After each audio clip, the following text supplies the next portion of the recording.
နေပါဦးမင်းက ဘာနေပါဦးလေအရင်ကနေလို့နေငပြည့်ကြော်ထိုင်းမှာနန်စော်ညာပဲတော့ဘာလဲလား ပြီးမှပဲမမကြကြကြထားတယ်ငါပြီးမရှိတယ်ဘူးလား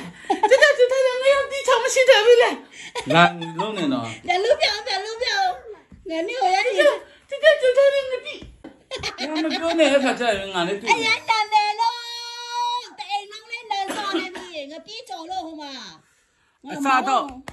ကိုတိုင်ကြိုထားတဲ့အစားတော့နာတော့တစ်ဖြည်းတစ်ဖြည်းစားတယ်ဒီမှာကြိုတဲ့လူကတော့နည်းနည်းပပလေးအနက်လေးဆွေးတဲ့ဟာကိုလာစမ်းအဘွားပြင်းလာတော့ အရင်ကနေလို့ငါရေချိုးထားတာ အရင်တော့ကျတော့ကြကြရဲ့ကိုတင်းနန်းလေးမှတ